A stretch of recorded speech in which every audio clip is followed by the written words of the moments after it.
Movie को start करने से पहले दोस्तों मैं आपसे रिक्वेस्ट करूंगा कि प्लीज आप नीचे कमेंट करके अभी ही बता दीजिए कि आपको मूवी कैसी पसंद है। मतलब action movies, adventurous movies, sci fi movies, thriller movies, mystery movies या फिर zombie movies, alien movies, space movies, disturbing या स्लैशर मूवीज, मॉन्स्टर टाइप की मूवीज या क्रिएचर टाइप की मूवीज या किसी भी तरह की जैसी भी मूवीज आपको पसंद हो नीचे कमेंट करके जरूर बताइएगा, ताकि मैं ये जान पाऊँ कि आपके लिए कौन सा कंटेंट प्रोवाइड करना है। प्लीज बताइएगा जरूर, क्योंकि इस समय बहुत कंफ्यूजन चल रही है। सो हे देयर, आई एम शिवाय। दोस्तों पूरी दुनिया परेशान है इस चीज को लेकर के, क्या सच में जब हमारी मृत्यु होती है तो हमारी आत्मा इस संसार को छोड़ करके दूसरे संसार चली जाती है। सुनने में ये बिल्कुल कहानियों जैसा लगता है। क्या ये वास्तव में सच है या फिर एक कहानी ही है? और अगर वो दूसरे संसार चली भी जाती है तो क्या हम वहां से उससे बातें कर सकते हैं या फिर उसे वापस इस संसार में ला सकते हैं? सुनने में ये तुम्हें हॉरर स्टोरी लग रही होगी, पर मैं आपको पहले ही क्लियर कर दूं कि ये बिल्कुल भी हॉरर नहीं है, बल्कि कंप्लीटली साइंस फिक्शन मूवी है और आपको बहुत पसंद आएगी। न केवल स्टोरी की टैगलाइन यूनिक है, बल्कि इसके साथ साथ पूरी स्टोरी और प्लॉट भी बहुत यूनिक है। तो मूवी स्टार्ट होती है और हमें एक लेटर दिखाया जाता है जो कि ईयर 1923 में लिखा गया था। ये लेटर थॉमस एल्वा एडिसन ने सर आइंस्टाइन के लिए लिखा था, जिसमें वो बताते हैं कि दुनिया में लगभग सभी लोग इस चीज को लेकर परेशान हैं, क्या सच में मरने के बाद हमारी आत्मा इस संसार को छोड़कर दूसरे संसार में चली जाती है? अब इस बारे में मैं तो कुछ नहीं कह सकता, क्योंकि मुझे इस संदर्भ में कुछ भी नहीं पता है, पर मैं इतना जरूर कह सकता हूँ कि अगर हम चाहें तो एक ऐसा पोर्टल जरूर बना सकते हैं जिसके थ्रू हम इस संसार से उस संसार में जा पाए, और उतना ना सही तो कम से कम हम इतना कुछ तो जरूर बना सकते हैं जिससे हम उस संसार में कांटेक्ट कर पाए। खैर सीन यहीं पर कट हो जाता है और हमें ले जाते हैं काफी सालों बाद। यहाँ पर हम काल को देख पाते हैं जो अपने शिष्य लुइस के साथ एक एक्सपेरिमेंट कर रहे हैं, जिसके लिए उन्होंने क्रेग नाम के एक बंदे को चुना है। वो लोग सबसे पहले उसकी आंखों पर एक डिवाइस लगा देते हैं, जिसके बाद उसे एक स्पेसिफिक तरह का ड्रग दिया गया, जिस ड्रग का नाम कैडमिन था। खैर सारा प्रोसीजर कंप्लीट करने के बाद क्रेग को समझाया जाता है कि उसके सामने एक टेलीफोन रखा हुआ है, पर वो तब तक उसे टच नहीं कर सकता जब तक वो टेलीफोन रिंग ना करे। जिसके बाद उस मशीन को स्टार्ट कर दिया जाता है और यहाँ पर प्रोफेसर लुइस हमें इस पूरे एक्सपेरिमेंट के बारे में बताते हैं। वो बताते हैं कि इंसानों पर किया जाने वाला ये 31वां एक्सपेरिमेंट है, और इस एक्सपेरिमेंट में हम इस दुनिया के बाहर किसी दूसरी दुनिया से कनेक्ट करने की कोशिश करेंगे। हमारे साथ क्रेग मौजूद हैं जो कि अपनी मरी हुई बहन के साथ कांटेक्ट करने की कोशिश करेंगे। एक्सपेरिमेंट के बारे में समझाने के बाद वो लोग क्रेग के चारों ओर एक बहुत ही हाई इलेक्ट्रोमैग्नेटिक फील्ड जनरेट कर देते हैं। इसके साथ साथ वो लोग बहुत सारी इंफ्रावेव्स को भी जनरेट करते हैं, जो कि एक नॉर्मल बॉडी के लिए झेल पाना बहुत मुश्किल था। धीरे धीरे क्रेग का भी वही हाल होता है, उसे बहुत जोर जोर से शायरन की आवाज सुनाई देने लगती है, उसकी हालत खराब होने लगती है, उसके कानों पर इस चीज का बहुत असर पड़ता है और धीरे धीरे उसकी हालत भी खराब होने लगती है।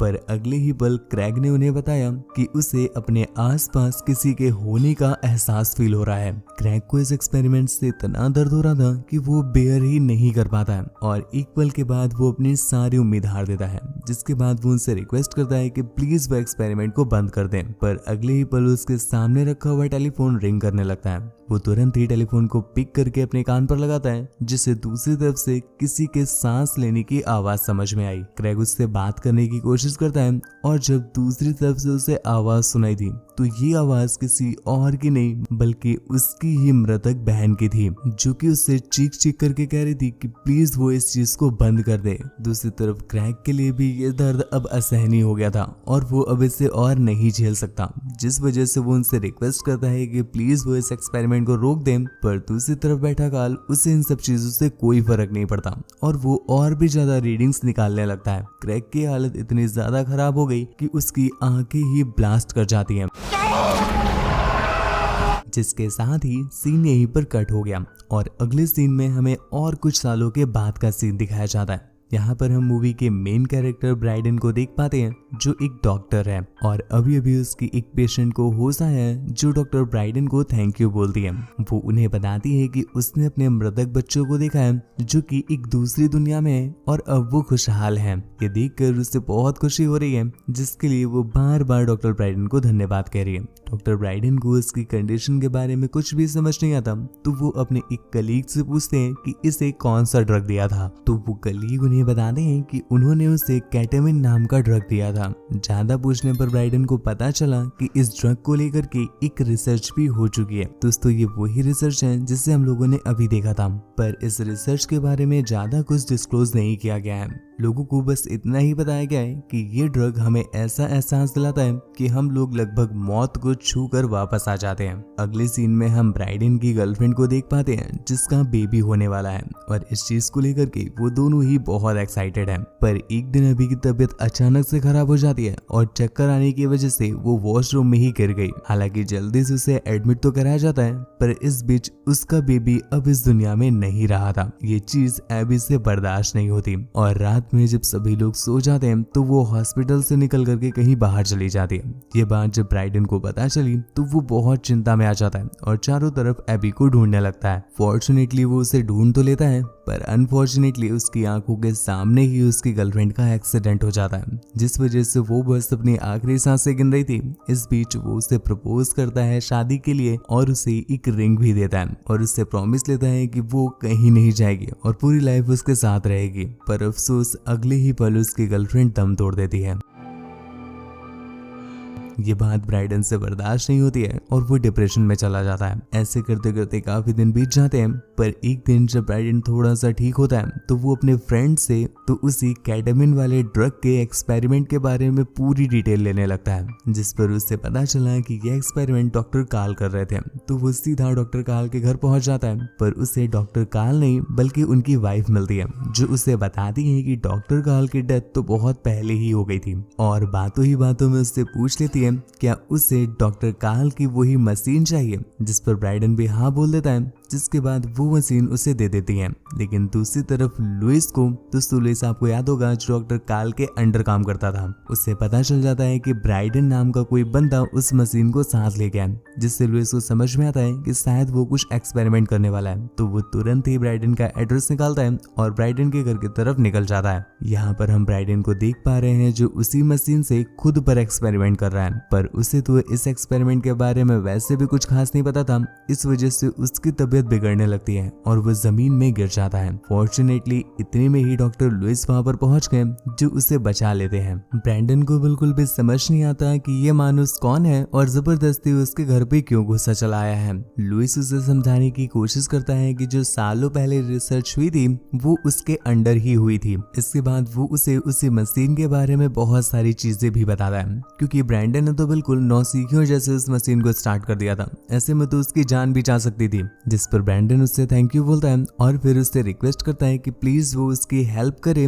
उसकी गर्लफ्रेंड से बात करने में। इस पर लुइस उसे इस मशीन का पूरा मैकेनिज्म समझाता है। जिन लोगों ने इस मशीन को बनाया था वो एम थ्योरी पर बिलीव करते थे। एम थ्योरी को अगर साधारण भाषा में समझा जाए तो उनके अनुसार कि जो हमारी ये दुनिया है ये एक मेम्ब्रेन के समान है। इसके साथ साथ और भी बहुत सारी मेम्ब्रेन्स हैं, मतलब और भी बहुत सारी दुनिया है। अगर और भी ज्यादा तोड़कर समझा जाए तो आपने प्याज देखा होगा, प्याज में कई सारी परतें होती हैं, तो जिस तरह से परत बाय परत चढ़ी रहती है ठीक उसी तरह से मेम्ब्रेन्स भी ऐसे ही होती हैं। और हो सकता है कि जो दूसरी दुनिया है वो भी इसी मेम्ब्रेन के समान हो। तो बस इस मशीन का इतना सिंपल सा काम है कि ये मशीन आपकी एक मेम्ब्रेन से दूसरे मेम्ब्रेन में कनेक्शन करने का काम करती है। पहले तो ब्रैंडन को इन सब बातों पर बिलीव ही नहीं होता, पर जब लुइस उन्हें बताता है कि ये सब मेम्ब्रेन्स वाला खेल इसीलिए किया गया क्योंकि साइंस भी कहीं ना कहीं ये बात मान रहा है कि जो हमारी आत्मा होती है वो इस संसार को छोड़ करके दूसरे संसार में जाती है, मतलब एक मेम्ब्रेन से निकल करके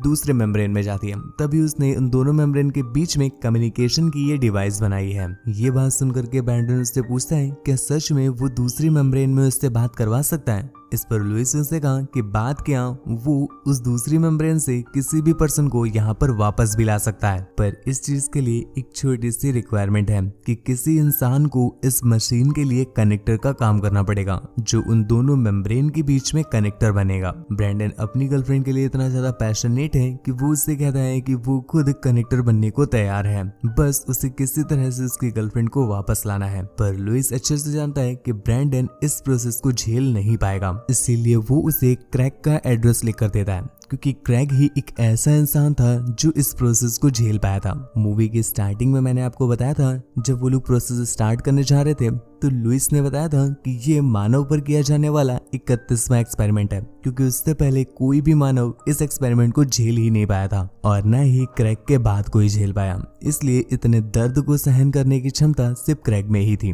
तो ब्रैंडन को किसी तरह से क्रैग को एक बार फिर से एक्सपेरिमेंट के लिए मनाना पड़ेगा। उसे देख करके हमें पता चलता है कि जो सालों पहले उस पर एक्सपेरिमेंट किया गया था, उससे उसकी बॉडी में कुछ चेंजेस आ गए हैं और अब वो मरे हुए लोगों से बात कर पाता है। मतलब क्रैग को उस मशीन की कोई जरूरत नहीं है अपनी मेम्ब्रेन से दूसरी मेम्ब्रेन में कम्युनिकेशन करने के लिए। रेडियो स्टेशन पर वो लोगों से बात करता है और उनकी बातें उनके मृतक जनों तक पहुंचाता है। इस बीच हम देख पाते हैं कि क्रैग जब भी किसी बात को कंप्लीट करता है तो उनके जो मरे हुए लोग होते हैं उनकी कोई भी एक प्रेशियस चीज उसके पास आ जाती है। ब्रैंडन जब क्रैग के पास जाता है उसकी हेल्प करने के लिए, और क्रैग को जब पता चला कि वो लुइस के साथ काम कर रहा है तो उसे बहुत गुस्सा आता है, क्योंकि लुइस की वजह से ही पिछली बार उसकी आंखें चली गई थी। लेकिन ब्रैंडन के इतने रिक्वेस्ट करने पर वो भी मान जाता है और ये दोनों चले आते हैं लुइस के पास। पर क्रैग लुइस से कहता है कि वो चाहे कितने भी इक्विपमेंट बना ले, चाहे कितनी भी हाईटेक टेक्नोलॉजी ले आए, पर वो कभी भी गॉड्स मॉडल को समझ ही नहीं पाएगा। इस पर लुइस को बहुत गुस्सा आया, लेकिन पास में खड़ा ब्रैंडन लुइस से पूछता है कि ये गॉड मॉडल क्या है। लुइस ने एक पेपर पर 2 रेक्टेंगल बनाते हुए उसे समझाया कि आइंस्टीन के अनुसार ये जो अंदर वाला रेक्टेंगल है ये हमारी कॉमन सेंस है और जो बाहर वाला रेक्टेंगल है ये यूनिवर्स की एक्टिविटी है। हम चाहे अपना कॉमन सेंस कितना ही एक्सपैंड क्यों ना कर लें, पर हम कभी भी यूनिवर्स की एक्टिविटी को टच भी नहीं कर पाएंगे, और एक तरह से ये टच ना कर पाना हमारे लिए अच्छी बात है। अगर किसी का IQ इस लेवल तक बढ़ गया कि वो यूनिवर्स की एक्टिविटीज को भी समझने लग जाएगा तो समझ लो वो गॉड बन जाएगा। इस वजह से अच्छा यही है कि ह्यूमंस के लिए ये चीज इम्पॉसिबल है तो इम्पॉसिबल ही रहे। खैर ये चीज लुइस के बिल्कुल भी समझ नहीं आती है, तो वो इस पर सर खपाना भी नहीं चाहता है। उसके अनुसार उसे उसके एक्सपेरिमेंट में गॉड्स मॉडल थ्योरी की कोई जरूरत है ही नहीं, बस उसे अपनी मशीन को ठीक से ऑपरेट करना है और सब कुछ वो हैंडल कर लेगा। जिसके बाद उनका एक्सपेरिमेंट स्टार्ट हो जाता है और ये लोग एज अ कनेक्टर क्रेग को यूज करते हैं। क्रेग एक बार फिर से उसी पेन से सफर कर रहा था, पर कुछ ही देर में उनका एक्सपेरिमेंट सफल हो गया, क्योंकि दूसरी तरफ से वो लोग ब्रैंडन की गर्लफ्रेंड से कांटेक्ट करने में सक्सेसफुल हो गए थे। ब्रैंडन अपनी गर्लफ्रेंड से बात करने के लिए उस टेलीफोन को कान पर लगाता है, पर अगले ही पल वो वहां से गायब हो गया और एक स्नो से भरी हुई दुनिया में पहुंच जाता है। कुछ ही देर में ब्रैंडन वापस आ जाता है। वो देखता है कि उसके पास में वैक्स के थ्रू कोई डिजाइन बनी हुई है और नीचे क्रैक पड़ा होता है। उसके आसपास बहुत सारी स्नो थी, लेकिन किसी तरह से वो लोग क्रैक को उठाते हैं और ये सारे एविडेंस, इसके साथ साथ अपने गर्लफ्रेंड की वो वॉइस रिकॉर्डिंग जो उस कॉल के दौरान उसने सुनी थी और वो वैक्स वाला पॉट, ये सब कुछ लेकर के ब्रैंडन अपने दोस्त के पास पहुंचता है। पर उसका दोस्त इन सब चीजों पर बिलीव ही नहीं कर रहा था। उसके अकॉर्डिंग तो ये सब कुछ कहानियों जैसा लग रहा है और अगर सच में सच है तो पक्का किसी ने तुम्हारे साथ मजाक किया है। ब्रैंडन को समझ आ जाता है कि उसका फ्रेंड इस चीज में उसकी कोई भी हेल्प नहीं करेगा, तो वो वहां से चला जाता है। पर इस बीच वो उस वैक्स का पॉट वहीं पर भूल गया था। उसके जाने के बाद उसके फ्रेंड की वाइफ उस वैक्स को एक वैक्स मोल्डिंग मशीन में डाल देती है और उसे एक हाथ का शेप देती है। पर अगले दिन पता नहीं कैसे उस वैक्स के डिजाइन में अपने आप ही एक रिंग आ जाती है। ये चीज ब्रैंडन के फ्रेंड को भी समझ नहीं आ रही है, तो वो ये सब कुछ लेकर ब्रैंडन के पास पहुंचता है और जब उसने उस रिंग को मैच कराया तो दोनों रिंग सेम थी। अब जाकर के उन्हें समझ में आ जाता है कि एक्सपेरिमेंट सक्सेसफुल रहा था, तभी तो वो वैक्स नहीं बल्कि वो खुद उसकी गर्लफ्रेंड एबी है। ब्रैंडन इस चीज से इतना ज्यादा खुश होता है कि अगली बार वो खुद को ही कनेक्टर बनाना चाहता है। तो उसके कहने पर एक्सपेरिमेंट स्टार्ट किया गया और एक्सपेरिमेंट के स्टार्ट होते ही ब्रैंडन अचानक से गायब होने लगता है। उसे बहुत ज्यादा दर्द हो रहा था, पर कुछ ही समय में वो एक ऐसी जगह पर आ जाता है जो दो दुनिया को कनेक्ट करने वाला स्पेस था, मतलब दो मेम्ब्रेन्स के बीच की जगह पर आ जाता है। यहाँ पर उसके सामने कोई और भी था जो कि उसके जैसे ही उस मशीन से जुड़ा हुआ था, पर अगले ही पल वो कम्प्लीटली गायब हो जाता है और यहाँ पर ब्रेंडन कम्प्लीटली पहुंच जाता है।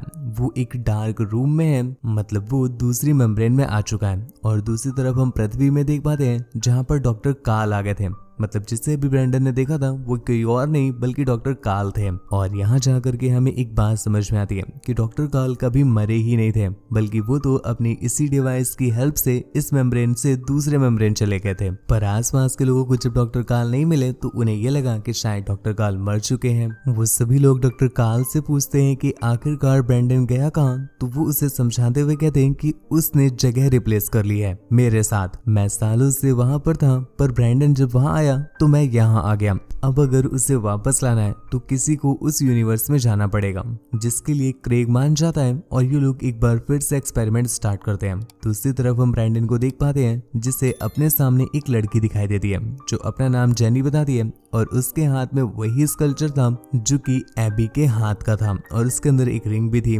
तो वो उस स्कल्पचर को वापस मांगता है, पर वो लड़की कहती है कि नहीं, मुझे रिंग पसंद आ गई और ये स्कल्पचर और रिंग दोनों मैं रखूंगी।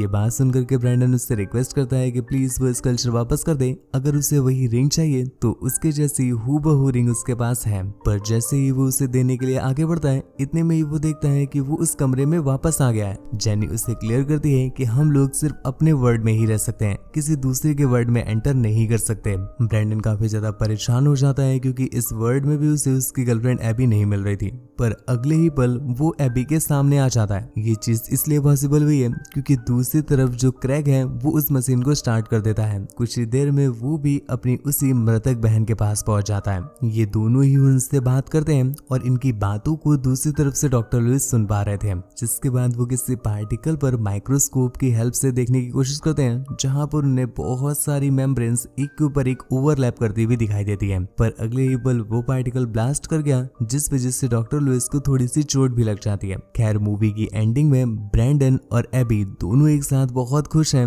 और दूसरी तरफ क्रेग भी अपनी बहन को इतने सालों के बाद देखता है तो वो भी बहुत खुश है और ये लोग अपने अपने यूनिवर्स में खुशी खुशी रह रहे हैं। नीचे पृथ्वी में लुइस मीडिया के सामने अपनी मेम्ब्रेन थ्योरम को प्रूव कर देता है। इसी के साथ ही ये मूवी यहीं पर एंड हो गई। खैर, मूवी का कॉन्सेप्ट बहुत इजी था और मैंने कोशिश भी किया कि और भी इजी तरीके से मैं आपको समझा दूं। बस खाली एक चीज जो रह जाती है वो ये कि जब डॉक्टर लुइस उस माइक्रोस्कोप से देख रहे थे कि तभी ब्लास्ट हो जाता है। एक्चुअल में वो मेम्ब्रेन्स थी और जैसे ही ब्रेंडन ने अपनी मेम्ब्रेन को छोड़ा, मतलब जिस मेम्ब्रेन में वो था वो उसे छोड़ करके एबी के मेम्ब्रेन में जाता है जिसमें एबी जिंदा थी, और उसी समय पर क्रेग भी अपनी उसी मेम्ब्रेन में जाता है जहां पर उसकी बहन जिंदा थी। तो इस वजह से दो मेम्ब्रेन्स आपस में कोलैप्स करती हैं और तभी ये ब्लास्ट होता है। खैर, मूवी आपको कैसे लगी नीचे कमेंट करके जरूर बताना। और हाँ, हम आपसे रिक्वेस्ट करेंगे प्लीज दोस्तों हमें नीचे कमेंट करके बताएं कि आपको कैसी मूवीज पसंद है, sci-fi, mystery, thriller, zombie, slasher content या फिर डिस्टर्बिंग कंटेंट या space, alien, funny, interesting stories type की, मॉन्स्टर टाइप की, क्रिएचर टाइप की, किस तरह की मूवीज आपको पसंद है आप नीचे कमेंट करके जरूर बताइएगा। अगर मुझसे कोई कैटेगरी छूट गई हो और आपको वो पसंद हो तो वो भी प्लीज नीचे कमेंट करके जरूर बताइएगा, क्योंकि मुझे समझ नहीं आ रहा कि आखिर आपको पसंद क्या है। जो आपको पसंद होगा मैं वही आपके लिए प्रोवाइड करूंगा, तो प्लीज कमेंट जरूर कीजिएगा। चैनल प्लीज सब्सक्राइब कर लीजिए, बेल आइकन प्रेस कर लीजिए ताकि आगे आने वाली ऐसी इंटरेस्टिंग वीडियोस कभी भी आपसे मिस ना हो। मुझसे बात वगैरह करना चाहते हैं या मुझे देखना चाहते हैं तो आप इंस्टाग्राम पर फॉलो करके मैसेज कर सकते हैं।